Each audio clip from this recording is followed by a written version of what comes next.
Lehenengo barra egin nuke gaur itzengo dugu batez ere Euskal Herri osoaren ikuspegi batetik. Aurreko hitzaldietan arlo desberdinak, transmisioa edo beste atal batzuk jorratuko du, baina gaur gehiago Euskal Herri osoaren ikuspegitik landuko dugu.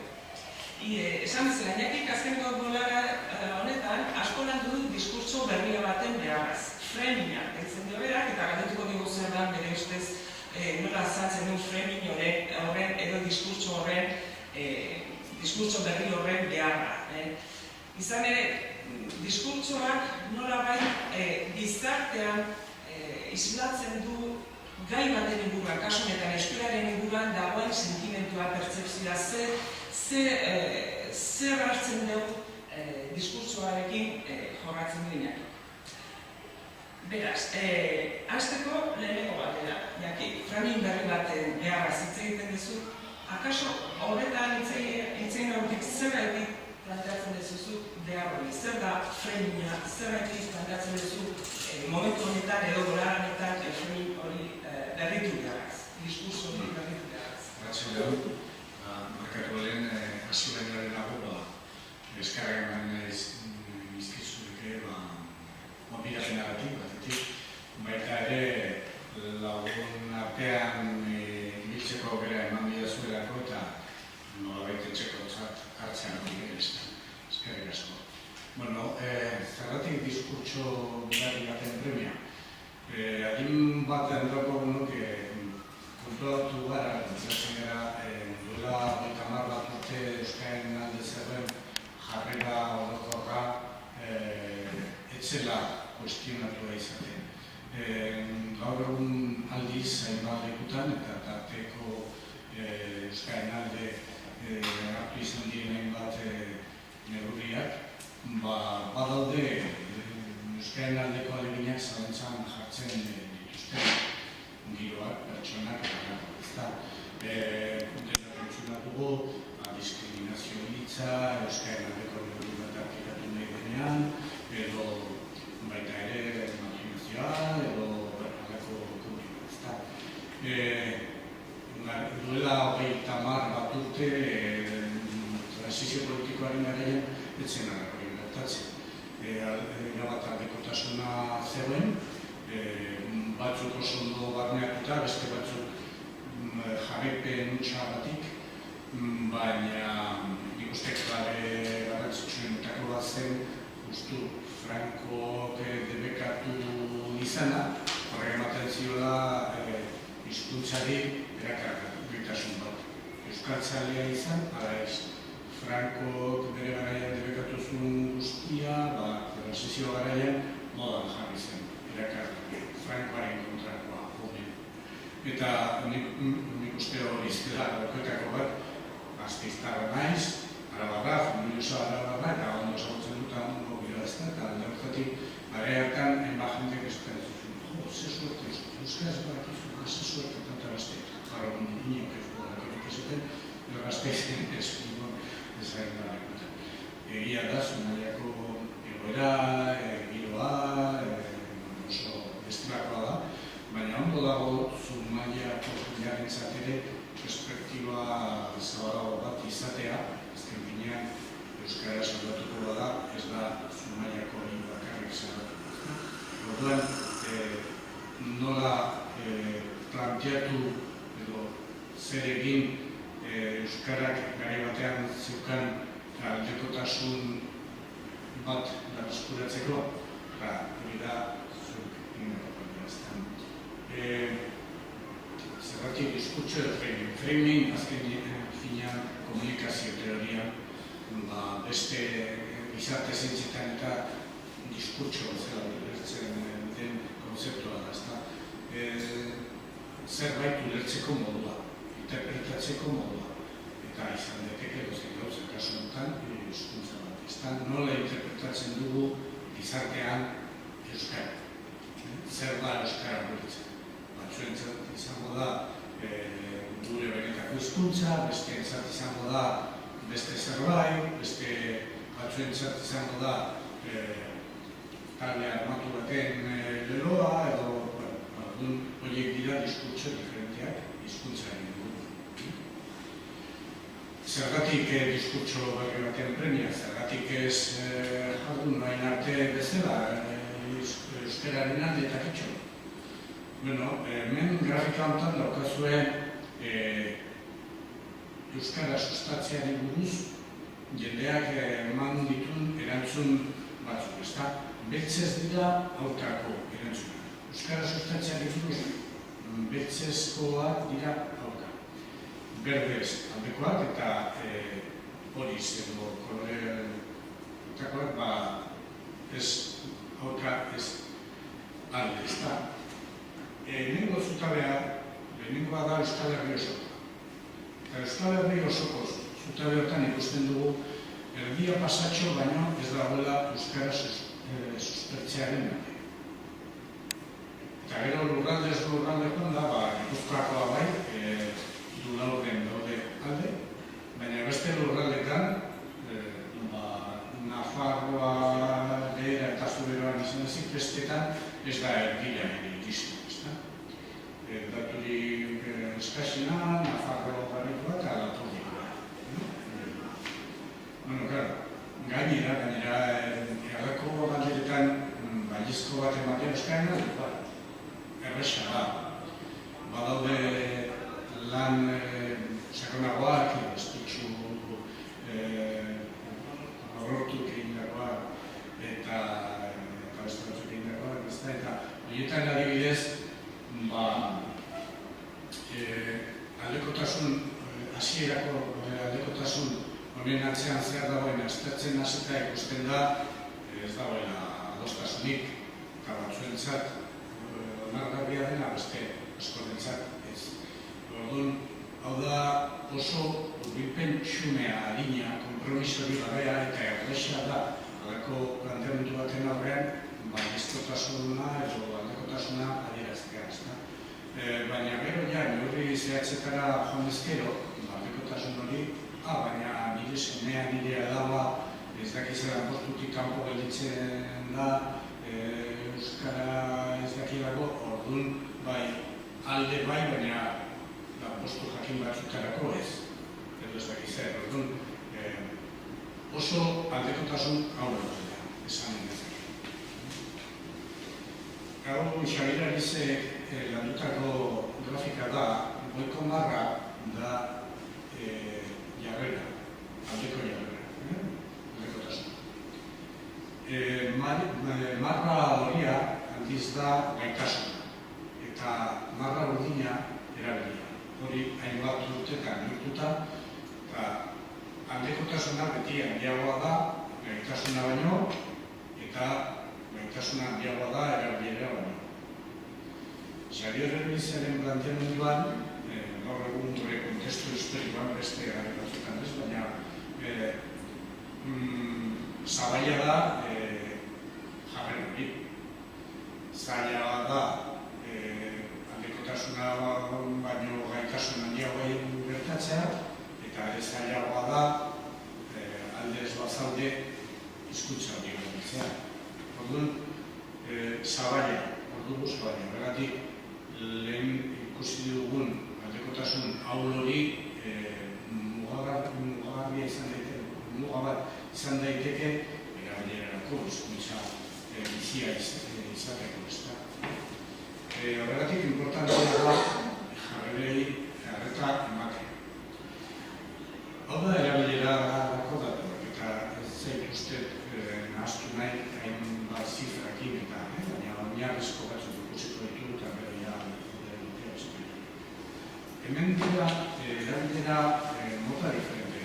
Berean lankideekin eta 20 urteko tartean erabilera lankideekin, erabilera horrek aurrerapauso handia eman. Marra urdin horrek adierazten du aurrerapauso handia. Baita ere hainbat eremu formaletan, etxean, etxean, osasun zerbitzutan, hor erabilera asko zarrean. Bergarria frankismo garaiko udaletatik, gaurko udaletara badago aldea. Aurrerapausoan normala.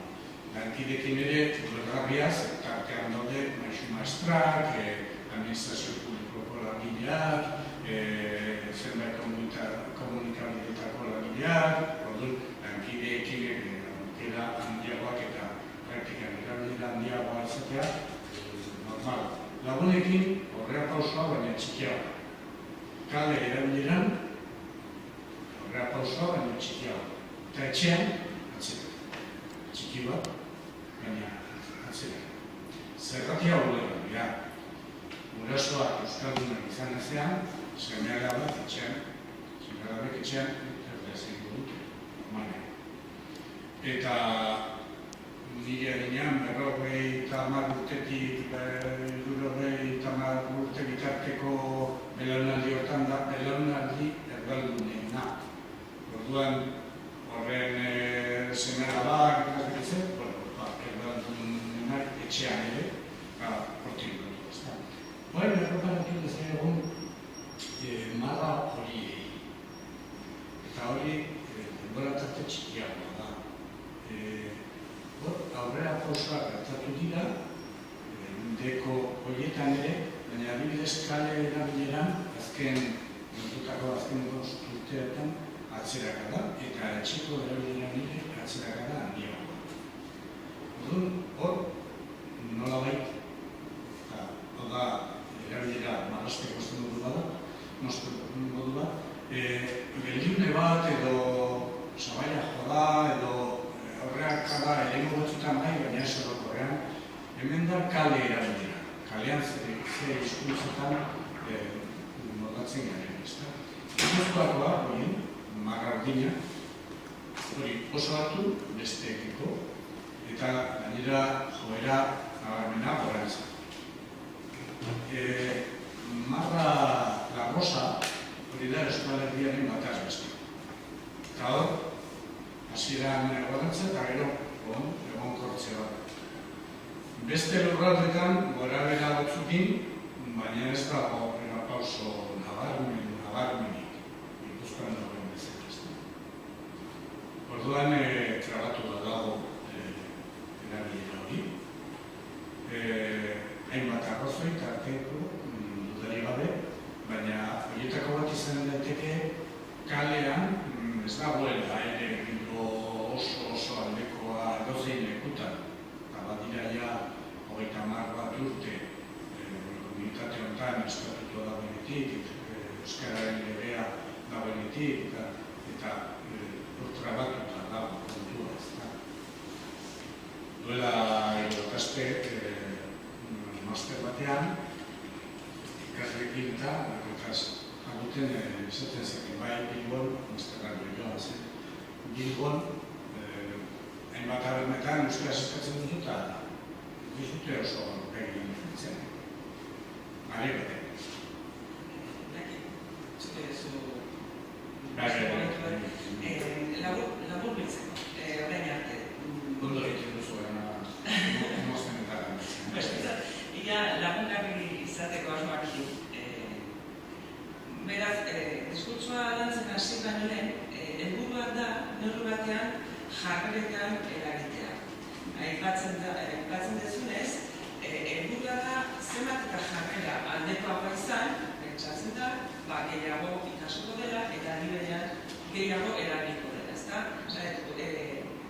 Alderdi asko begiratu genitzake, baina kasu honetan diskurtsoa hitz egiteko kontuan izan behar diskurtsoak zer motatako eragina izango den gizartean dagoen jarreretan, ez? Ordu, nola eragiten dugu jarreretan? Zer ikusi duzu jarreren inguruan?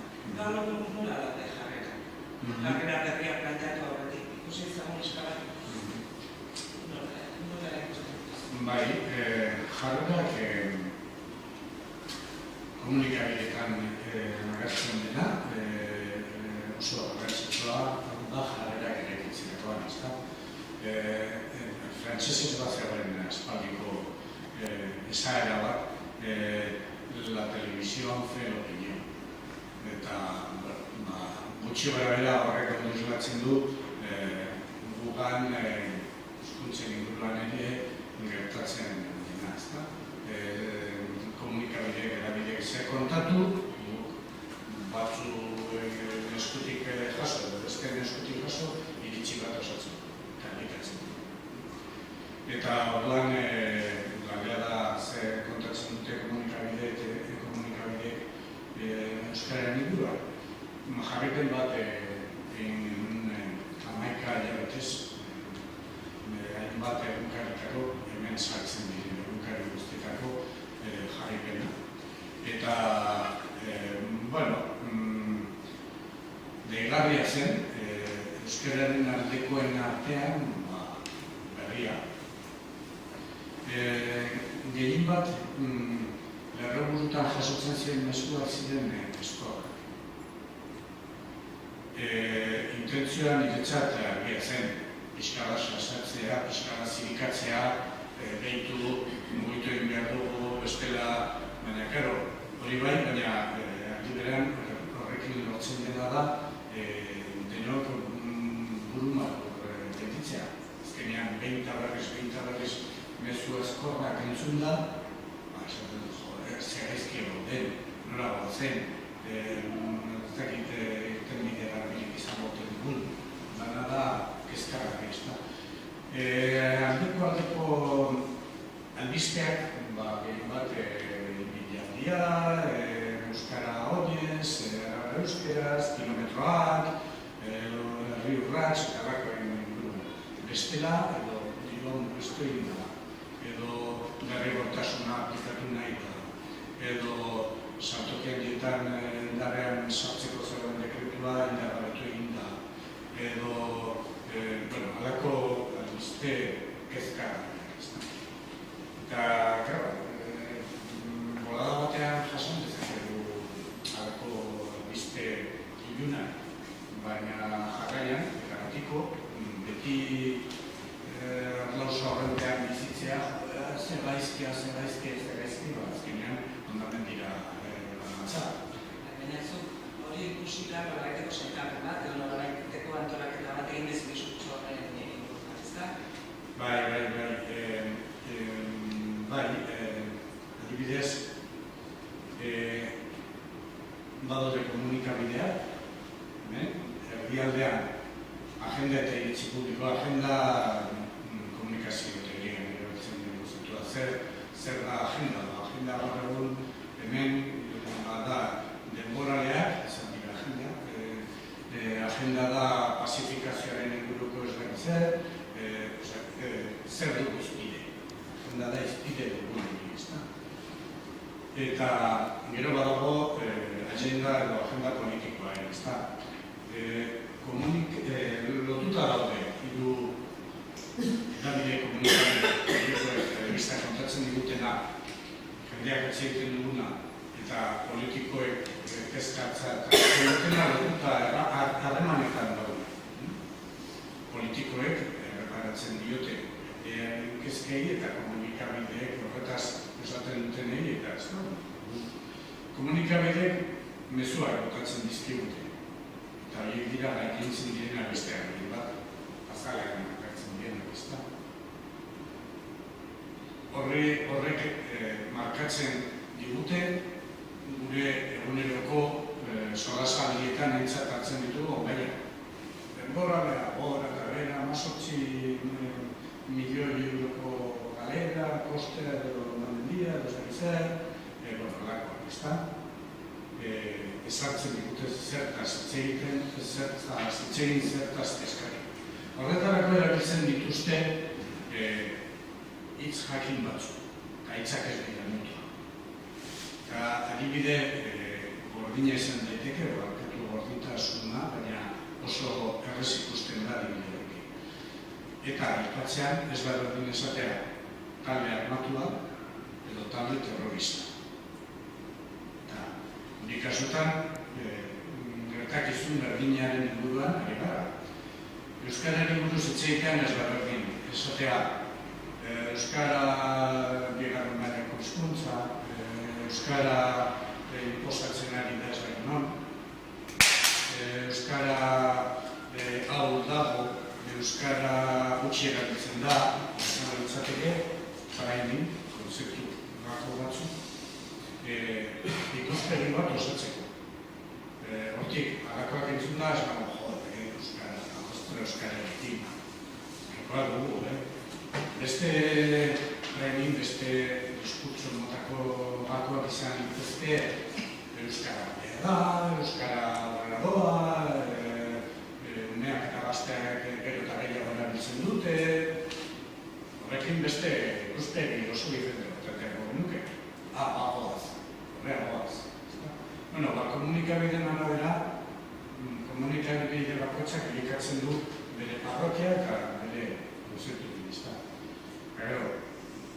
Hortik, jendea jasotzen eta jendearen kezkarenarekin komunikabide georrian duen ezagutza azkenean osatzen da ere diskurtso bat eta izatean, egon daitezkean nivelean, diskurtso bat, behin.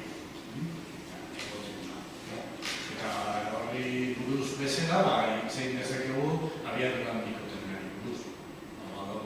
Diskurtso bat handekoa, beste diskurtso bat kritikatzen duena, eta bakoitzak bere komunikabideetan elikatzen dira.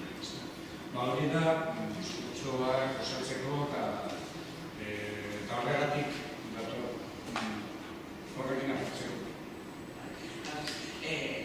Pizka bat ematen du horrek, baina gara gaitezen hiru bideekin, ez? Premia edo diskurtsoa lantzen duten hiru elementu nagusiak dira komunikabideak, agenda politikoa eta gizartean sortzen diren ideiak, ez?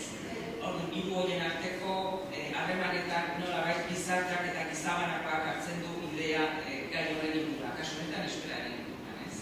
Behin horrela aztertuta egin dizuelako sailkapen bat, diskurtso horien artean. Nolabait hori gainditu hitzeiterakoan, ez? Nola ikusi dituzu diskurtso horiek? Nola bereizi dituzu diskurtso horiek? Nik esan dut segurasko mailakatze horrek behar mugak jartzen dituela, ez da txunto beltz, beti egongo da nolabaiteko urrenpera baten, baina nintzen sailkatzeko idea bat egiteko nola egin duzu orain arteko, nola ikusten dituzu horiek, diskurtso gaur egun daten diskurtso diferente horiek. Bi diskurtso nagusi eta oso esaten duzu. Ez daude horiek bakarrik eta motoretan artekoak ere badaude. Kaso batzutan batetik bilago, besteetan bestetik bilago.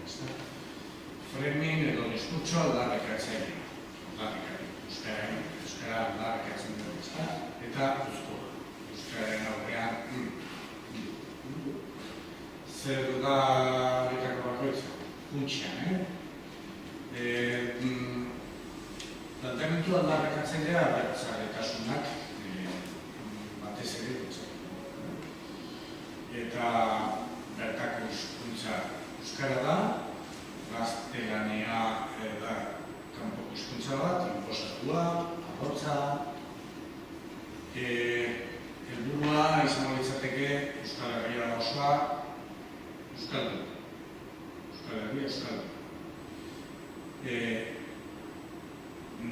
Nahi edo helburua hori litzateke. Eta interbentzio eraginkorra eta neurri babesgarriak eskitzen ditu. Hartu beharreko neurri guztiak esekitzen. Eta esekitu ditza propio berrikia. Akordatzen ez, nire gaztenentzera duela eta taldetxo batean, Euskaren inguruko taldetxo batean, batek esaten zuen 5 urteko epea emango dugu denok euskara ikas dezaten. Tarte hortan ikas izan ez duena, baina begarriagoa, gara hartako politikari oso ezaguna, beste politikari bati, horretazan pegatu nintzen duela dute, esaten zion, emango diguzue 2 urteko epea euskaraz ikasteko bintzen ez da. Orduan, kale mailan 5 urteko epea prozetzen zuen batek, maila politikoen bidea zeren arrako exigentzia bat giroan, ez da. Abertzaletasun, euskarazko kultura eta euskaldintza jaun eta izan da. Urte eskuan, eta Orduan, hau da, Euskararen inguruan gehien bat nagusitu den diskurtso, planteamendu. Beste muturrean, gehien bat, Erdaldun eta Espainia sentimendua partekatzearen duten artean, horien da nagusi, eta printzipio gaztelaniarekin nahiko arte. Oso da.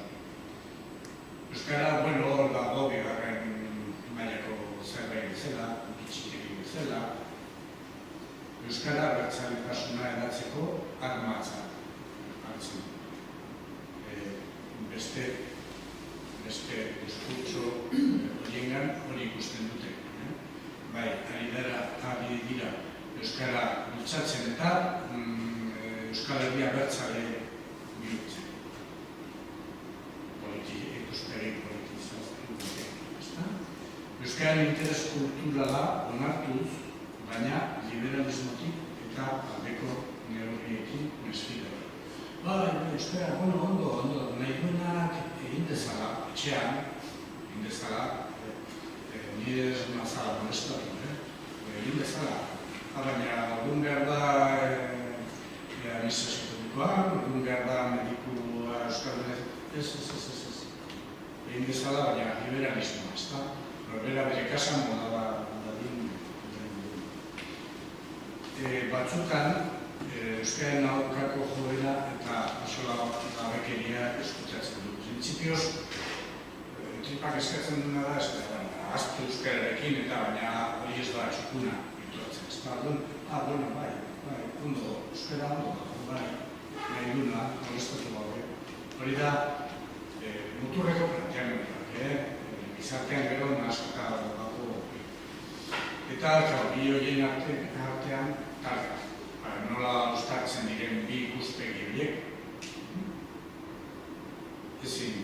Nik uste hor dagoela, hemen badago ze hitzegunia alde batekoa edo bestekoa eta tartean dauden guztiak eta segura asko gero aipatzeko aukera izango dugu, baina horrela nire kezka bat bada horrela planteatzerakoan esote ditugun gauzak gehiegi simpletzen. Eta ekidistante jartze honek esote dituen gauzak modu injustuan planteatzen, ez? Hau da, orain artean feminaldarrikatzea deitu duzun horrek izan du euskararen aldeko jarrera aktiboeran eta esan dute horri esker aurre egin duela nolabait, ez? Izango da, kasetzen ditu aukera, baina nik abia puntunik ere esan dute, aztertzeko modu bat bada, baina iruditzen zait, kontu pizka bat izan dago dutela ekiztatze hori egitatzen, ez? Esaterako liberalismoaren inguruan, ez? Zer eskutatzen da horren atzean? Zer eskutatzen da liberalismo horren atzean? Igual ezaguna da, ez da, euskaraz esaten den bezala, salbezio enkueta, edo euskaraz esaten den bezala, gainandiak erantzikia jaten du. Azkenean, latineak hainbat hizkuntza desagertarazi zituen bezala, gaztelaniak edo ingelesak edo hainbat hizkuntza desagertarazten ditu urtero. Eta orduan, eta horretara esaten duen, hizkuntza planteamentua ez da. Zeratik babestu behar dira espezie batzuk. Landareak izan edo animaliak izan, babestu ezean, liberalismoan, darwinismoan, azkenean desagertu dut. Eta aberazgarriak dira lanontzat, oreka sistema horoko baten baitan oreka gordetzeko beharrezkoak dira, eta orduan hizkuntzekin beste babestu nahi izan ezkero neurri hartu behar dira. Beren kasa utzita desagertzea guztia. Eta nola planteatzen duzu, nola moldatu behar lirateke diskurtso horiek erabil batean? Moldatzeko aukera ikusten duzu? Kontuan izan dugu diskurtso hauek feminaldarrikatzailea eta euskararen atzean, herrian dagoen planteamentua berdin. Eta planteamentua da nazionalismo linguistikoa eta ideia da estatu bat, nazio bat, hizkuntza bat. Hori, espainola sentituta, estatu bat, hizkuntza bat, eta nazio bat. Espainia, Gaztelania, eta abertzale sentituta, berdin, baina beste hizkuntza batekin eta beste aberri batekin, eta beste estatu batekin. Baina azkenean modeloa berdin da. Orduan, bien arteko konfrontazioa erabatekoa. Ze azkenean, txuri esaten dut, eta nik beltz eta koloretatik ez bagarateatzen, txuri eta beltz eta kitxu. Orduan, nola biletu beste zerrepitu batzuk, beste itenbide batzuk, bestelako planteamendu bat euskara, esontan, erakargarri bihurtzeko. Batetik, konfrontazio horretatik agendu egin behar du. Bestela horretan jarrituko luke, lujari gabe. Eta horrela gertatzen. Eta, era badaude deskripzio batzuk, edo ondozke lan dituzu, bakoitzaren inguruko berritasunak izan daitezkenak.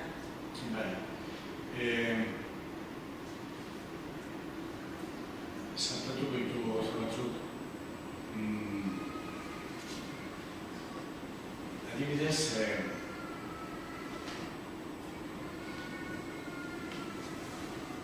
framing berri bat sortzeko zer proposatuko duke beste zerbait asmatu dugu, baina zertasun gara. Batetik, Belenek aurreko beritzaldiotan, azal duzun bezala, hizkuntzen ekologia, aniztasuna, iraunkortasuna, eta zer irabazten dugu honekin. Neurriak, euskaren aldeko neurriak hartzerakoan, imposizioa, diskriminazioa aipatzen dizkudunean, badago justifikaziorako tarte bat aukera bat, ezta? Edo hartzen ditugu neurriak, edo bestela hartzea iritsiko nintzateke. Neurriak beharrezkoak izango dira. Eta ekologiaren adibidea jartak jendeak oso bertzik. Zergatik bauzten ditugu ez dakizeri beren mota desagertzea dagoela, edo landare mota. Zergatik beste landare batzuekiko neurriak hartu behar ditugu invasorak ditula. Horreka bat mantentzea dira, ezta? Eta orduan hizkuntzekin babestu horren beste. Zergatik babestu hizkuntza txiki bat, eta zergatik defendatu hizkuntza erraldoi horien aurrean. Bestela desagertzea. Hori ulertea bezala baina nik uste ez dela nikoa. Indarrean dauden diskurtso mota horietatik ere daude ekarpen interesgarriak. Eta nola, lehen zuri eta beltz bezala planteatu den, nola bilatu alde horrean. Badaude eta hori guztiaz gain badaude ere euskaren inguruko ikuspegia gaurkotzeko beste behar batzuk. Ikusiko ditugu bizka. Ekologiarekin ez naiz luzatuko, zerri azalduta dago forontan bertan, Euskaren aldarrikatzailea, beren izan bezala. Bertzaletasunak egin ditu elkarpen interesgarriak Euskaren entzat. Ni Euskarekin kezkatu nintzen eta ikastera hurbildu nintzen, abertzale sentitzen nintzen. Eta nire bezala inbatzen nintzen. Orduan, abertzaletasunak berme zerdo bat eman dio Euskara. Horretaz, zaratzen ez. Diskurtso honek onartu beharko lukeena da euskaraz dela hemengo hizkuntza bakarra gaur egun. Eta praktikan gainera abertzale garen guztiok onartzen du, nork ez du erderaz egiten.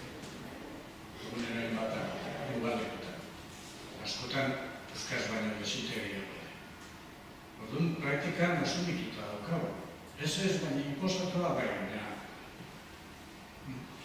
Eta, bueno, gainera ez ala beharrez askotan. Abaltzezketako ikasle batzuk kontatzen zidaten, herrian dagoen kalkuntako batean, ikaslearen bi ezagunek haien artean bera esan dituta. Bueno, oain erdeaz egingo dugu, ze oain negozioetara joko dugu, abaltzezketa.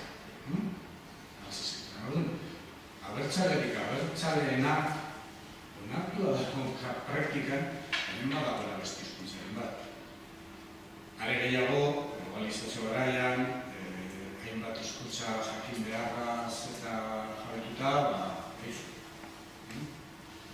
orduan, alde horretatik diskurtso mailan, praktikean asumituta dago, baina diskurtso mailan ere onartu beharko dugu gainera ikuspegi honek, framing honek, onartu beharko duke gure herrikide asko ez direla abertzale sentitzen eta haien berezko hizkuntza eta maitatzen duten hizkuntza gaztelania dela, iparraldean frantsesa dela, eta norgara gu hori ukatzea. Norkuka bezaioke beste bati sentitzen duena. Herri honen hizkuntza ondare biak, euskara eta gaztelera, guztiok errespetatzea, zilegi bezain beharrezkoa litzateke. Eta mundu globalizatuan urlean iztasuna. Haun bestela enpresa, hainbat enpresetara, eta hizkuntzekin daukaten kezka eta dinamika. Ezta? Urlean izan. Baina beste diskurtso hori, uzkurrak, badu modatu beharra egokitzen du beharra, ezta? Baitu puntu baliotsu batzu, eta zeintzu. Berdintasuna aldarrikatzen du. Ez, denok iguala, denok berdina. Diskriminaziorik ez. Hizkuntzaren autu askea. Berak nahi duena. Ados, printzipio bezala ados. Baina esaten du, bale, baina euskararen txateke bai. Horren hartu beharko dugu diskurtso honek. Bi baldintza horiek bi norabidekoak direla. Haiek euskaren gaztelaniaren izenean ekatzen dituzte, baina, karo, bale, ados printzipioekin. Euskararen txateke bai. Bueno, claro. Urbilpen pauso bat. Euskararen biziraupena, euskaldunen zein erdaldunen ardura. Euskara galdu ezkero, deno galduko. Eta hor hizkuntzeko horiaren planteamendua. Gizateriaren, munduaren aberastasun bat galduko genuke hizkuntza bat galtzea. Eta ezagutzen baina hori erdaldun batentzat, bai, erdaldun batentzat ere, zergatik ez sentitu horrela. Adibidea, ezagun kanpotar bat badatorki bizitan, Euskal Herrira, erakusten diot edo zeskapunta, edo pilota, edo kirolak, edo ezagizer. Eta nik ez dutan praktikatzen. Baina arroan daiteke horretaz ere. Erdaldun bat, arroan daiteke euskarari buruz, herri honek dokan ondare buruz, ezagutu gabe ere, ezta? Eta gaina praktikan horrela gertatzen da kanpoan.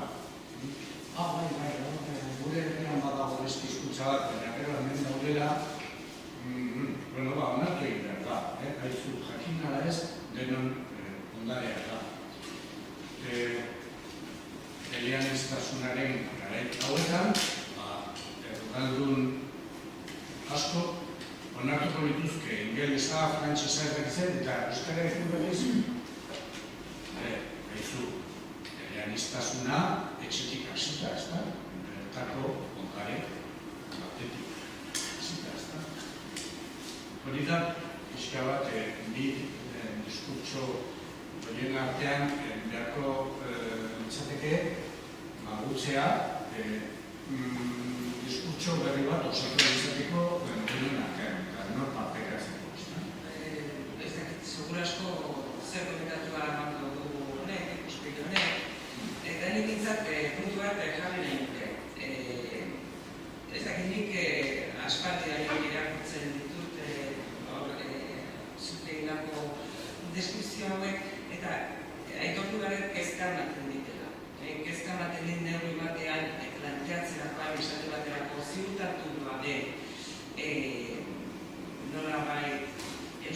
duen egoera gutxitu horren aldeko postura edo indartu gabe ekologiak plantatzen duen benetako neurriak hartu beharraz berdintasunaren printzipioaren izenean, hau da, desberdin dagoena aukera berdinak emateko neurriak hartu beharraren beharraz, hori ziurtatu aurretik planteatzea diskurtso mailan aldaketa hain handia ikuspegi nolabait esan euskaltzale batetik, ez ote dan puntu bat arriskutsua. Hau da, ez ote du desaktibatuko gehiago besteak aktibatu baino. Nik sakonean ulertzen dut baina kezka bat sortzen dit. Ez zait iruditzen eta horrela publikoan plantatzen dut puntu bat edo bintzat kezka sortzen diten puntu bat. Aldaketa batek planteatzen da, baina nire kezka da hori ez. Bestea ziurtatu aurretik ondo ulertuko dela berdintasunaren asatuetarako edo neurriak hartu beharra edo zer benetan hizkuntzak bizi irauteko duten eskubideak horrez zer dakarren planteatza horako aldaketa bestaldean ez. Hasieran aipatu dituzu hizkuntza ekologiaren ikuspuntuak ere hainbat bide ezberdin dauzkala eta ados nago esan duzunekin, baina diferentzia argaztasuna da. Orduan, printzipioz, zu planteatzen dituzun zalantzak ni esaten dudanaren aurrean, aberasgarria ere izan. Hasteko, ados ez egotea, nik uste horrela ez da ohikoa gure kulturan, hemen oso tematxoa gara planteamenduarekin eta kitxo eta baino ez, baina gainera framing berriaren proposamena ez da ezabatzeko abertzaletasunak bultzatu duen planteamendua. Ni abertzalea sentitu sentitzen naiz eta espero dut horreantzean ere sentitzen naiz. Eta horregatik, ikutzat, euskarak balio oso handia dauka, horrezko baina zer gertatzen da halako planteamenduarekin abertzaleak ez direnengan, ez gara inoiz iritsiko euskararen defentsa. Hau da euskara defendatzeko ikuspegia, nirekin ez kontatu esango dugu ez. Ze azkenean da kontu politizatua, abertzaleen bandera bat, independentzia lortzeko, nahi dutena benetan ez da hizkuntza, baizik eta beste zerbait, kitxo, blokeo. Gainera, hemendik badaukat esan bat, eta abertzaletasunetik ere, Sabinaren garaian horrela planteatzen zen. Sabinaranak Joseba Sarrimendia jasuta bere azken liburu famatuetan aipatzen du Sabinaren hitz batzuk esanez. Etxaiek euskara ikasiko balute, orde beharko genuke gure hizkuntza armario batean eta beste hizkuntza bat erabili. Distantzia markatzen. Orduan, hizkuntzaren erabilera politikoa egia izan da eta orduan zaila da eta ezinezkoa eta nik badakorik ez dut planteatzen. Ezin dugu abertzale sentitzen garenok horrekin aportu. Baina zer egin abertzale sentitzen ez direnekin nola saldu euskara pertsonalei. Nola saldu? Ezkenean da marketing ikuspegi.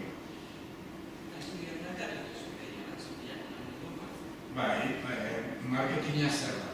Marketingaren ikuspegia, lehen nago garai bateko ikuspegia zen industrializazioa garatu zenean eta zen ekoiztu, produzitu, gero salduko du. Baina merkatua sortu da zikuntu batean itxizenean, planteamendu horrek ez zuen bali. Eta orduan, fábrica guztiek, eta kontu guztikin, zentzu guztikin, alderantzizko planteamentua sortu zen marketinga.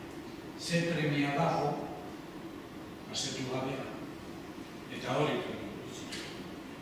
ez alderantziz, produzitu eta arrela sanduko dugu, ez. Baizik eta zer dago, eta hori hori da ni proposatzen dudan, eta proposamena da. Proposatzen dudan ikuspegia. Zer onartuko luke abertzaletasunaren jaso dezaketen planteamendua onartzen ez duten horiek, ze onartuko lukete euskararen alde egiteko. Euskararen alde egiteko onartu dezakete hizkuntzaren ekonomiaren planteamendua. Importantea da, hizkuntza hau beste hizkuntza guztiak bezala. Importantea da ere, hori onartu dezakete. Gainera, agian hori horrela ulertuta ere, denok ulertzen dugu landare guztiak importanteak direla eta animale guztiak, baina agian ez dugu zandik egiten. Baina balio du, planteamendu horrek balio du kontrako jarrera desaktibatzeko. Neurri bat hartu behar dela euskara salbatzeko, hartu behar dugu, ezta? Ez dela, orduan ja, gain arte esaten ez dakizen neurri diskriminatzailea da, ez dakizen neurri inposatua da, galakoak, beste ikuspegi batetik irakurriko dira. Beharrezkoa da, horreka aberastasun hori mantentzeko, hizkuntza hori salbatzeko. Erraketak ditu da. Erraketak asko beste bat erabiltza gaitek erabiltzat laguntzeko amaitzatera edo. Nire asko interesatzen dut zait, zure irakurtzerakoan adinez, ekarri dituzun, Kataluniatik ekarri dituzun adibide batzuk, hizkuntza mailan ze aldaketak proposatzen eta lantzen ari dira bertan, Katalunian hainbat gai inguruan eta hemen pasaratzeko interesgarriak izan daitezke. Bai, betiko diskurtsoan euskararen alde egonden betiko diskurtsoa bestalde berritu behar dago eta horra adibide honda daukagu Kataluniako plataforma berbalingua horra adibidez horretan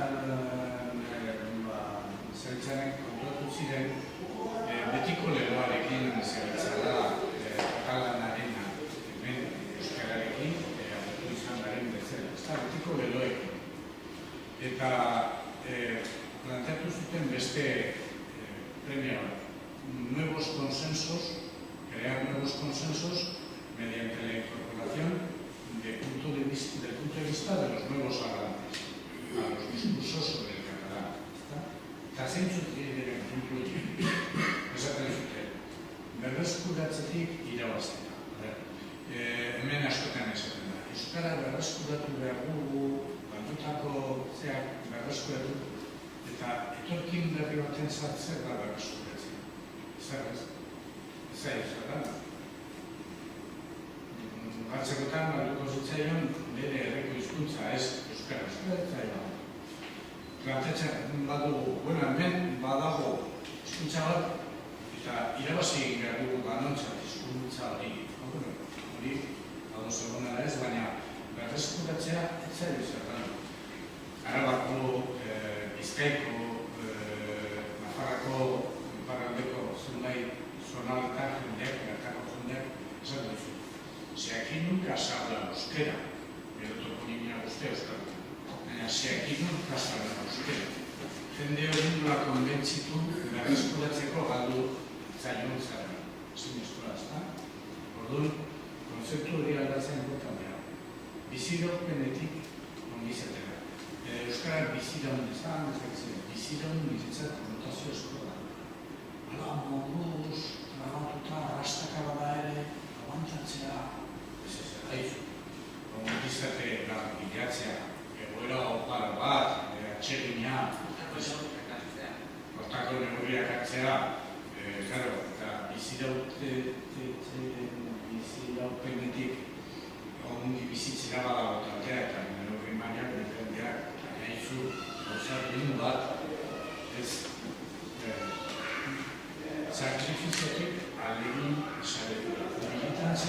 zuzenean, gehien bat, alegina uneik zenbatetan esan dugu. Euskaraz, saiatu, beste, Euskaldun berri, saiatu, eske kosta egiten zen, alegina, beti sakrifizioaren izenean, sakrifizioak beharrezkoak zaizkidu, bizitzan aurreak inalizateko, baina eman bezala beste kutsu bat, bati, ezta? Kutsu txeginagoa, horretarako hainbat neurri ere behar dira, azken finean hizkuntza batentzako sabiak batuz, adibide jakinetarako, lanpostu baterako, balio bat hizkuntza batek, hori saria. Bueno, sari bat, ni puntan osoki bat jarri, aurrea eusa eman dezagun, ez beti sakrifizio eta zigortuta, ezta? Hizkuntza aldatzetik, norberak aukeratutako eleaniztasunean, elebidun askoekin, erbererako joera handia duten elebidun askoekin, ezta? Hizkuntza aldatu behar dugu, aldatu edo aukera, ez da berdina, aldatu da alabeharra aldatu behar. Aukeratu da aukera, askatasunetik hitz egin da, eta,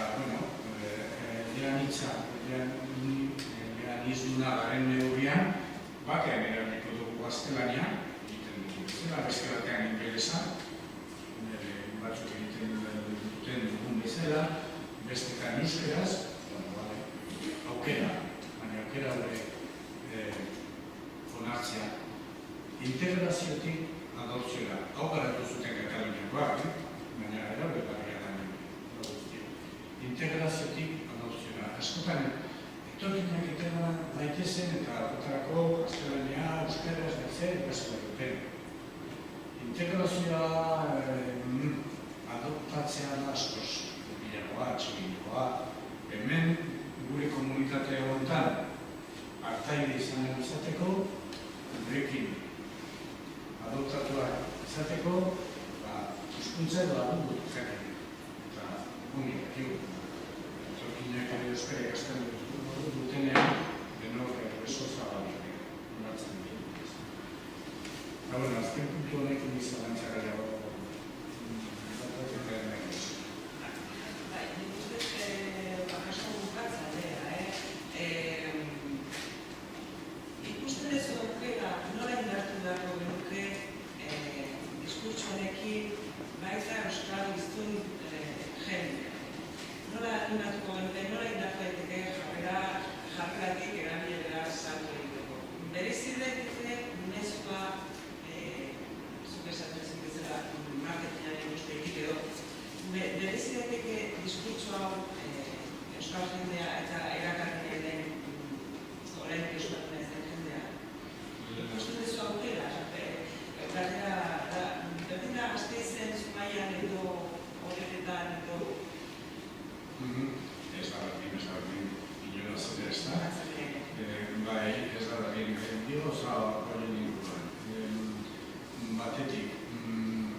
bion eskubideak uztartzen. Edo zuk ikasten duzu, edo nik amore ematen dut nire eskubideetan. Baina kontuan izan, nik amore ematen dut nire eskubideetan. Nahita. Itzeiten hasteko mundu bat, ezta? Hori berdintasunaren izenean, diskurtso ekologiaren diskurtsoaren diskutik. Diskurtso abertzale eta espainolaren horrela itzeitea, horrela itzeiteko lizentzia hartzen dut, espainola eta abertzale. Ez dago akordiorako punturik, nire abertzalea naiz, gu espainola eta baina, bueno, errespetutik abiatuz eta elkargunertzetik abiatuz eta denon eskubidetik abiatuz, ara nola uztartzen ditugu eskubideek. Itzegin dezagun. Orduan, beste parametro. Baina, esan dudazu, manera zen... Ez, eta, karo, maila batean agian halako planteamendu ordinin beharrik ez da. Hemen, gehiena, euskara zubertu, mondatzen zaiturak eta oso dut. Baina, kontuan izan, gehien bat, Euskal Herria erdal mundua dut. Iparraldean, bai, egoaldean. Orduan, nola egingo dugu horrela erdal lurralde edo hilo horietan? Edo bestela zein da Euskararen etorkizuna. Arnasgune diren zonalde horietara mugatzea, erdarak oso potenteak dira. Elsa, edo Gaztelania, edo lingua franca, mundu mailan lingua franca mugitzen diren horiek, ez da oso potenteak. Orduan, horiek segun asko leku gero eta handiago ohituko diote hizkuntza txiki bati. Zumaian igual kostata, baina bestetan behar dut. Planteamendu zendu bat ekin behar da, bolada horre egiteko, ezta? Eta zonalde erdaldunetan zergatik Nafarroako eremu bat erdalduntzat jotzen da eta euskarak ez du inongo eskubidea. Hizkuntza ekologiaren ikuspegitik lekua izan behar duke. Horretan ere. Zergatik ez. Bueno, aukera ematen du euskararen aldeko neurriak kritikatzen direnean argudioak izateko. Haizu, euskara salbatzea nahi badugu, euskarak aurrera egin dezan nahi badugu, behar dira babesa, behar dira neurriak. Eta ez dira diskriminatzailea, dira babesgarria. Dira, interpretazioei itzulien ematen ez da. Neki, usten dut, denbora fiskalat, aurrera doa, ez dakit azkenitza emango nizuke, pentsatuz, ordura emango nioke jendeari, puntuak nahi gaina jarri ditugu, eztabaidagarriak izan daitezkeenak, nahi behar azkenitza, baina bestela, denenak mikrofona esaberezko. Azkenitzarekin esan dugena da, mesedez, zalantza guztiak bota, eta hori beraz barria da. Ulertu ez dienak, abosez zaudetenak, hori guztia beraz barria da.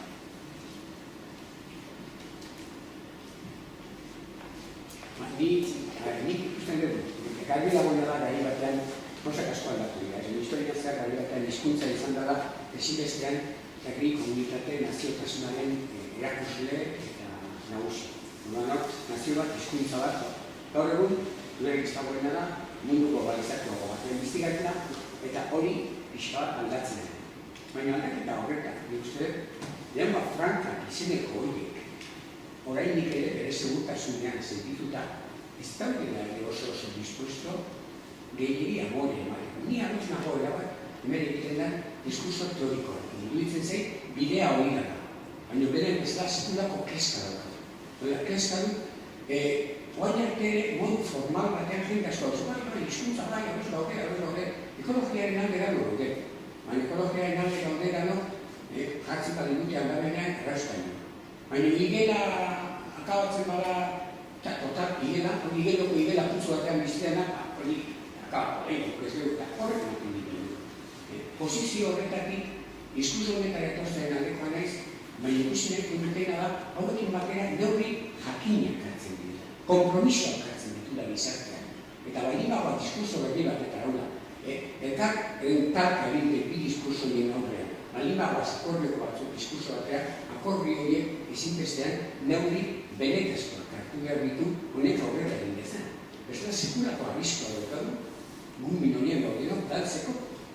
Zeren arnaz gunea eta nire, aldarrikarik momentuaren batean, zuek aldarrikatzen duzulena. Arnaz guneak ez dira, ekoetarago aldarrikatzen ditu guk arnaz guneetan. Eta nik aldarrikatzen momentu batean altziketan, gaztelaniaren presentzia egitea gaudeno baina. Horra bizkoa, non ikusten da, teorikoki bai, baina lingua frankoalik ez duten lingua mundu mailako hizkuntza. Ingelesa, gaztelania, bakan gutxi. Ez dute emango, zeratik. Linguak ez dira neutroak, ez dira berez bizitza propiorik. Linguak dira, nolakoak dira lingua hizkuntzak dira, oinarrian duten komunitatearen arabera. Botere politiko, ekonomiko eta teknologiko eta darko. Zergatik latina garai batean, garai hortan esaten da zen, munduan edatu zen, Roma botere osoa zelako. Zergatik gaztelania, Espainia botere osoa zelako. Zergatik ingelesa, zergatik frantsesa, mesotzegaren mundian. Beti hizkuntza bere zer duten. Baizik eta hizkuntza hori baliatzen duten gizarteak, komunitateak. Orduan, ingelesak ez du amorerik emango, zergatik Amerikanek amorerik emango dutelako, zergatik horrela beste hizkuntza guztiak. Baina, aldi berean, niretzat lasaitu handia izan zen, hizkuntzen ekologiaren planteamendua etzen Euskal Herrian sortu. Okarrez banaiz,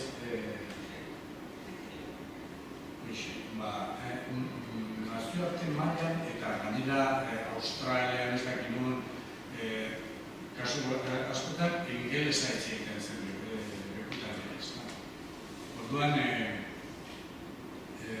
ez gara arraroak. Ez dugu hizkuntza bat defendatzen halako argumentokin bitxia ganerako ez. Mundu mailan gure bezalako hainbat hizkuntza dago eta 5.000, 6.000 hizkuntza omen dira eta estatuak berriz 100 piko. Orduan gezurra da, aipatu zuen nazio bat hizkuntza bat, gezurra da. Nazio bat hainbat hizkuntza. Hori errealitatean, politiko ikusten historian zer sekretatu hizkuntzekin, hau da, azken batean, estatuak sortu zirenean, eta Bigarren Mundu Gerraren bueltan garbia da nazio bat, identifikatu izan da hizkuntza batekin. Dudarik ez dagoen barruan beste hizkuntza bat zuk izan da eta errealitatea hori dela, baina de facto gero gertatu dena da hizkuntza bat eta hor dago arazoa. Hori da salbu diguten hizkuntza bat ez da gaur egun Espainia den hortan ez da hizkuntza bat. Eta halako hizkuntzek ez dute amorerik emango, baina horregatik ze nolako defentsa egin. Orain arte bezalakoa, estatu bat hizkuntza bat inposatu nahi duela, eta orduan guk ere beste hizkuntza bat inposatu, oraindik ez da izan gabe.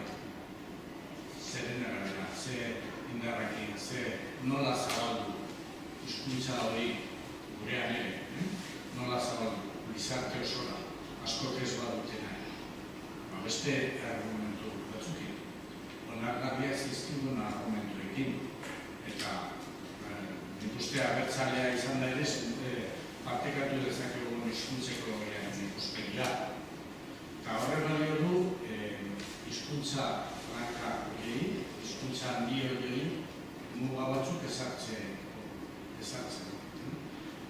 Zue, olojalea jarte, dana jatera zoazte, aberastasun kulturaren izugarria aldatu da munduan, horrela jarritu ezkero, muga batzuk ezarri behar dira, neurriak ezarri behar dira. Eta behin klase baten, ikasle batek planteatu zian galdera, eta momentu hartan esanekin zer erantzun, galdera egitu nintzen, esan zuen, alakota zatzieten esan zuen, Europa osoan hizkuntza bakarra hobe. Eskerrak beste ikasle batek esan zuen, bai zein. Gaurko esan. Pikutarra gure. Gau, alemanek, frantzisek, espanolek, italianoa, bai. Errexago hizkuntza bakar batekin, baina inopetu gaur eman nahi, zeratik. Hizkuntza komunikaziorako tresna izateaz gain, identitaterako, euskarri potenzialarako.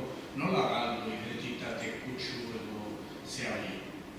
Abertzailea izan gabe, hemengo herritar guztiek sentitu dezakete atxikimendu bat herri honekiko, artean hizkuntzarekiko hori bai. Orduan, sentimendu hori baliatu gaizu, gure kulturala bat da, herrikirola bezala, edo hainbat gauza bezala, edo paisaia bezala, edo zergatik ez babestu. Neurriak hartu behar ditugu, hizkuntza alojale horien aurrean. Bueno, nik uste, baleko izan daitekela. Agian ez mobilizatzeko zuk irelarekin eta ez dut bezala, ez da. Sakarrontzia ATP-an ez barriko, autonomaren digute jartzen gara molestatzen. Bueno, bale, geuk asko.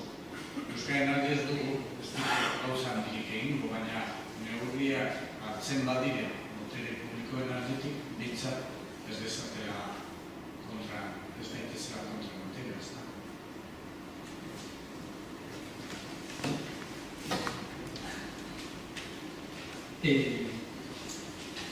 Xat bultak nahi Belenek indizun jabar bertxiki bat, framing bat edo diskurso bat, eremu geografikoen arabera edo segurazko nabardura egin behar den. Hainez, buruak xat bat janak azkenen mamar minutu bat ez otean, eta segurazki ustu bat denboa ez, berroik minutuan nabardura da emateko bat. Erabilera esparroen arabera ere framing horrek ez ote dituen punta diferenteak izan da. Anekdota pertsona batetik etorri zein dana, tokatu zein lehioan egotia ikastolan, lau ikastolan, 1000 eta piko ikasle dauzkan makro ikastola batean gehienak itxetik erdaldunak dira, aurrak dira. Eta gurasoen kezka irakasleak izaten ziten zuzendaritzako gurasoak baina jarri zaiztu aurrezkuntzan gerotan lehenago inglesa sartu dut. Bai, euskera bai, eta zean, euskerakin jazta. Kumplitu dugu, eta segurazki gurasoiek sartzen dira zutelen aipatu dituzun baina bietan, ez da? Bai, alde gaude, gu guri egin dugu. Itxian erderaz, gumia euskeraz eskolatu dugu, guri ez eskatu behin ez. Aldiz, framingea bat dut bat, diskurso dut bat, kaleko erabileraren buruzko jarreren inguruan edo, hor segurazki inglesa, ahozko erabilera muntza da, inglesa guain diketzai bain izte sartu, ez da? Orduan, diskurso horren pentsatzen erabiltzen aldaer, nabardura geografiko ez aparte, erabilera esparruen arabera ere, lan munduan ere inglesaren presentzia eta inglesaren aldeko jarrera ere euskaldunetan ere oso handia da, ja ez igual, ez da gaztelan ere, laniko hizkuntza bezala, ez dakit, pixkat. Nabarduren multzo hortan zartzen. Proposatzen ezbeten dut, garetatxo bat dinen gauntan, eta bakitza bere egitzean. Nik kasu honetan, hizkuntza-ekologiaren ikustetik garbi ikusten dut, gakoa dela neurri batean hizkuntza bakoitzari zer motatako funtzioak esleitura zaizkio. Zer funtzioak duen gizarte honetan hizkuntza bakoitzak ez. Eta horren arabera hizkuntza bakoitzak garatzeko, ez biziratuko, baina garatzeko eta zen neurri behar ditun hori egiteko. esate baterako, inglesaren kasua. Hizkuntzaren metodologia ikustetik inglesaren kasua eta kasu bakarra esango nuke, non onartu beharko genuke guztiok komunikazio hizkuntza dela, baina ez duela zertan kultura hizkuntza izan da. Hori asko. Hau da, segura asko denok nahiko genuke gure sendadarek inglesa ondo jakitea batez ere globalizazioaren ikustetik egoitzeko beharrezkoa delako. Baina ekonomiaren ikustetik zalantzan jarri beharko genuke nola ematen, nola ikasten den inglesa. Zergaitik denbora guztian transmititzen nahi da Estatu Batuetako kultura. Hori alde batetik. Onartu ezagun, neurri batean, onartu ezagun komunikazio hizkuntza moda, baina joan gaitezen kultura esparruko gaiak edo nabaturak kentzen. Baina txiki-txikitatik, ez dakitzu, baina nire hartutak ditu naiz, hiru labuzteko unek denak duten dira ingleseko ikastea eskolaz kanpo, eta tortzen dira Estatu Batuetako Halloweeneko zerakin, ez? Ikuspegi kultural hori mugak jarri beharko ditzaizkioke ikuspegi politiko bat. Gaztelanitik kasua erabatzen da. Eman dezagun, ze aukerak dauden leku bakoitzean, zuk lehiuan ikustetek batuzula, lehiuan edo Zarautzen edo Zumaia edo Gasteizen, ze aukera dago nun reforzatu behar da euskerak gutxikoa izate horretan, nun reforzatu behar da benetan berratu da egitari ikastea. Segur asko, askoz gehiago resultatu beharko da eremu ez euskaldunetan. Orduan, kontu handiak beharko dinake beste hizkuntza esatzen. Orduan, arnazguneak funtzionalak kasoetan eta hortik jokatu. Mugak jartzea funtzioetan, tokian.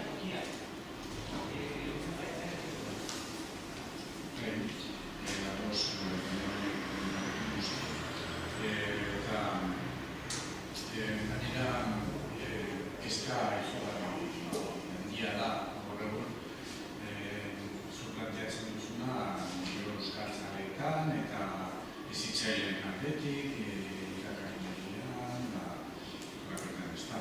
Hor, gaina kontzeptu ekibokoak daude tartean, ez da.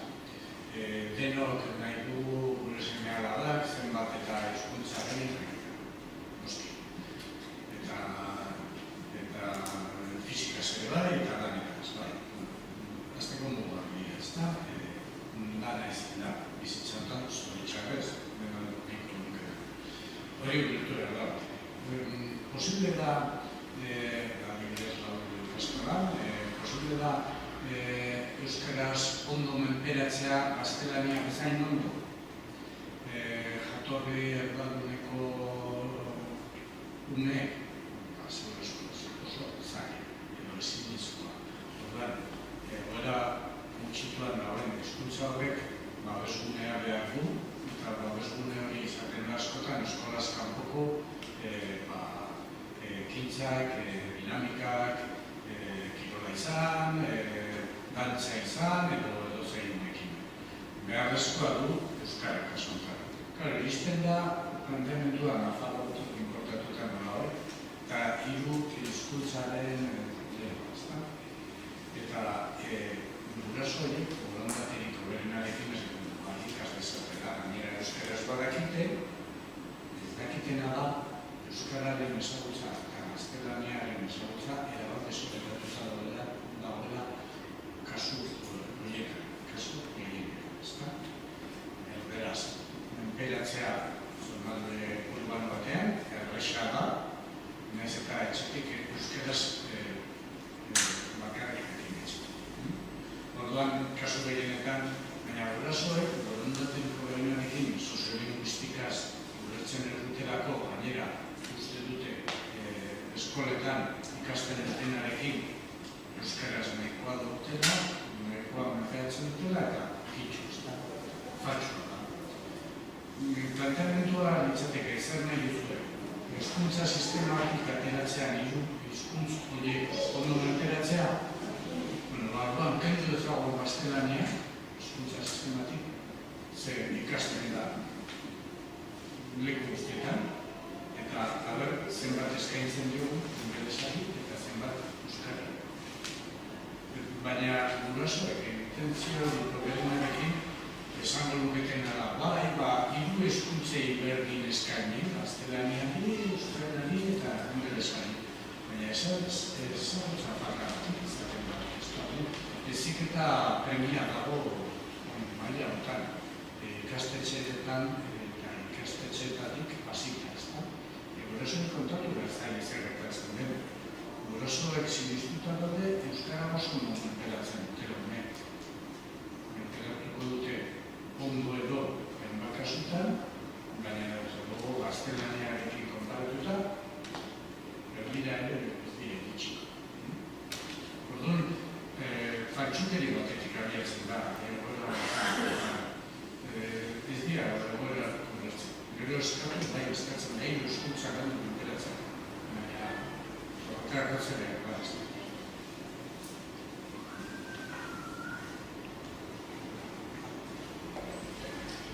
Iñaki nagoa horrekin, baina esan zazkat, adostasuneko plantamentu horretan horrekalaino iritsiko ginean. Horrekalaino iritsiko ginean. Ni erakadot nago horrekin, ni nintzen zegana da, hizkuntzen tratamentuan, ni uste dut gaur abertzalen ikuspegitik ere, ni behitzak aspaldi utzi duen ametsa egiteari, inoiz, Euskal Herria, Euskal ere bakarra izan ez, aspaldi utzi. Ikusi behar dena da, eta egoera honetan, nola egiten dugun bidea, hizkuntza guztiak eskubide bertsuak izan ditzakek eta nik gazteleraz ez egitu dispuestu nago. Baina bere ikusten dituzu, momentu askotan adibidez, hemen atakatzen dian hiru ereduna eskoletan, ez da realista. Hiru ereduna eskoletan garbera goena da, ez da horrekatu bat, baina hori atakatzen da. Eta ez dena ikusten da, diskurso bateratzu horretan nola konbentzituko dugun. Orain arte adibidez, pixka bat uzkur horretan, zegoen zenbait jende horretara guatzen azten. Hori azken batean da hizkuntz boterea galtzea zenbait jende ditzako. Orduan, ni hau nago, nik era bat horretik aletzen izun denago. Ni ikutzen zen, egoera hori laudun izatean, aspaldi izan nire izanbait jenderi inglesa sartzea. 3 urteko umeeri euskera ez dakile leku guztietan, zer dago ez dakile. Eta are gehiago konprobatu da dagoen esmeritiketaren bidez, gaztetxoak 11 urtekin ikasten diren inglesa ikasten, 6 urtetan mobilitazio batean, asko gehiago ikasten dutela 3 urtekin hasitako agiriko da. Eta 3 urtetik 11 urtera, inglesaren presentzia kalte egiten dugu euskera. Baina hori dago, baina gero, benetan, ez dakit, eta zer egin behar da, nola zer bide egin behar da, hori nahi bateko gutxineko adostasuna ditu. Kamoz nago lortin behar dira. Bestela bakik ez dugu laurera egin. Baina, nola, zer bide horretu. Bai, nik uste dut hori dela gakoa, eta ez da erraza. Ez da erraza, askotan gauza honetaz pentsatzen edo nahi zenean, ez da, azalkeriatan argiko hazia bezala pentsatzen dezu. Plantatzen zu gauza batzuk lortu gabe daudenak gutxiengoak izan gako liratekenak. Gutxiengoak, eskubide minimo gutxiengoak bete gabe daudenean, zaila da zeure postulatik moitzea. Baina dela, segun asko, badaude plantamentu mundu bainan garatzen ari denak, berdintasunaren printziparen ikuspegitik esaterako, lagungarriak izan gako liratekenak. Ez da erraza, baina uste bidea hor lagundetik. Baina nik plantatu ez balantza duzitu.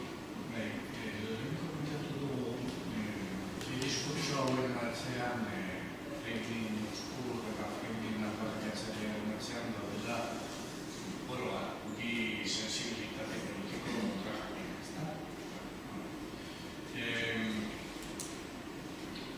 Nola lortu adostasun bat bi sensibilitate politiko artean hizkuntzaren inguruan. Orain arte, badaude pauso batzuk, estatuto bat, ematen ditu estatus bat, gero sozialistak komunitatean boterean egon den bitartean, estatus hori ez dute kuestionatu,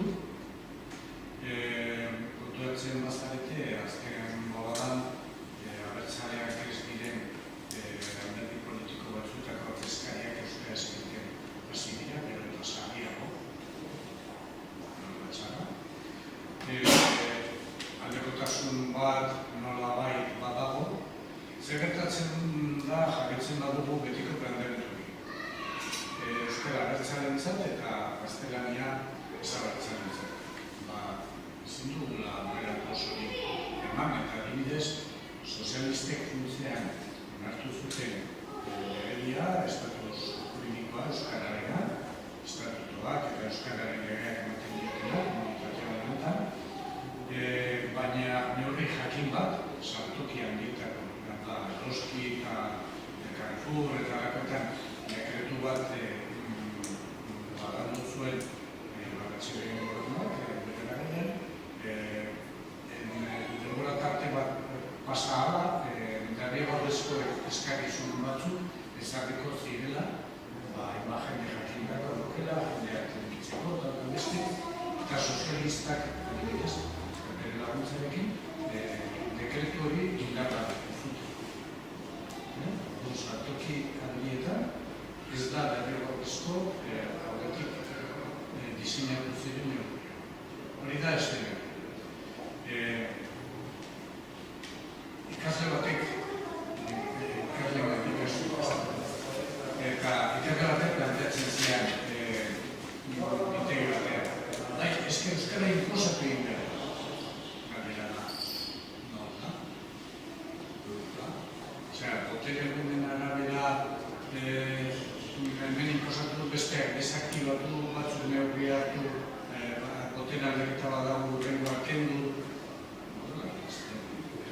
Eta gainera, kontu zen, diskurtso abertzalean kokatua dagoen jende asko, euskararen aldeko neurri kakotxartean diskriminatzaile askorekin, kontu zen, hori ikerketek argi eta argi erakusten dute, nire semea da kanpoan berditu ez dakizelan postutik, ezke gehiagin nahi dugu horretu, azkarrek goaz, neurriak motetu egin behar dira.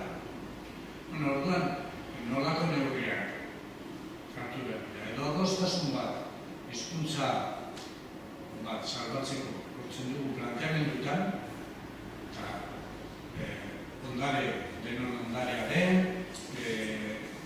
gizateriaren ondarea den, hizkuntza bat salbatzea partekatzetik abiatzen gara, eta hori onak izan daiteke hor egun kolore politiko guztientzat, baina gero eztabaida hortik abiatuta, eztabaida ja mundua beste maila zuk planteatzen duzun maila. Orduan zen hori, nik hemen hasieran datu batzuk erakutsi, propio erakutsita, erabilerak ez du horrako oso nabarmenik ematen, azken urteotan batez ere, hainbat elementan. Baina saldotu nahi dugu da ez. Saldotu bai baina hau txikiarekin eta neurririk hartu gabe, zinezka. Eta datuak hori dugu. Gorakada hori, Gipuzkoan bai, bestetan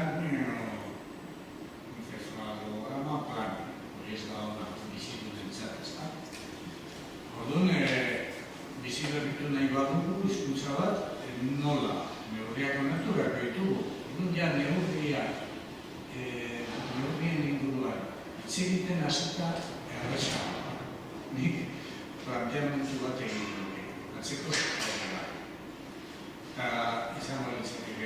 Zer nahi dugu, referenduma modan dagoen, agendan dagoen kontua. Referenduma. Zer nahi dugu euskararen zat, kale erabilera, zer nahi dugu, hementiko 20 urteko epera, eta kontuan izan 10 urteko ibilbidea dugula, orduan ez da ameskeria horrela oso guti ezertzen, 20 urteko epean zer nahi dugu, kale erabilera euskarapean 10 puntu gora egitea, segurezko, batek, politiko batek esan dukela, gehiagi, sortzi, sortzi termi, hori merkatuan bezala, ez da? Sortzi termi. Sortzi termira iristeko hartu beharko lirateke neurriak kristonak duteko. Baina salbatu nahi dugu ala ez. Salbatu nahi badugu neurri jakinak eta batu jakinak. ez diskurtso mailan, inoiz ez gineke ados jarriko. Batzuentzat gehiegi, besteentzat gutxiegi, eta batzuek berdintasuna eta besteentzat gutxetu behar. Baina hori zer da? Eta orduan, 20 urte pasata gero ez bagara 8 terdio horretara eritxi, errevisioa, orduan, neurriak indartik berko dira, ez da? Eta horretaz badago historikoa, bada Finlandiakoa. Finlandian, 20. mendearen bigarren hamarkadan egon zen milaka bat hizkuntza zela eta Finlandian badago berez Suomi, beste batek badago estimaren mendean, baina Suomi eta gero zegoen konkistatzaileen boteretsuen hizkuntza, suekoen, ezta? Eta hor, gerra, kanailekin eta hor zen hizkuntza zela eta, ezta? Bi urte gerran eman gero, akordio baten gara iritsiko gara, eta iritsiko ziren akordio batzutera, eta, proportzioen arabera, hemen Suediera bakarrik, hemen Suomi bakarrik, eta hemen biak. Eta hori praktikera eran da. Denboraren poderioz, demografikoki hizkuntza batek aurrea egiten zuenean eta besteak batzera, neurriak mugitzen joan dira. Baina akordioak iristea posiblea da gauza jakinien ingurua. Eta horiek negoziatu dituzke. 8 terdi, 9. Filosofian dana da ondo, nork esan diskurtso uskurraren elementu. Berdintasuna, aukera librea, nork esan ez ez. Baina hori esatea eta ez esatea berdinera. Hori gazteleraren izenean erabiltzen dutenek, berdinera berdezakegu euskararen itzat. Nola oskartu bide. Beste gauza bat da.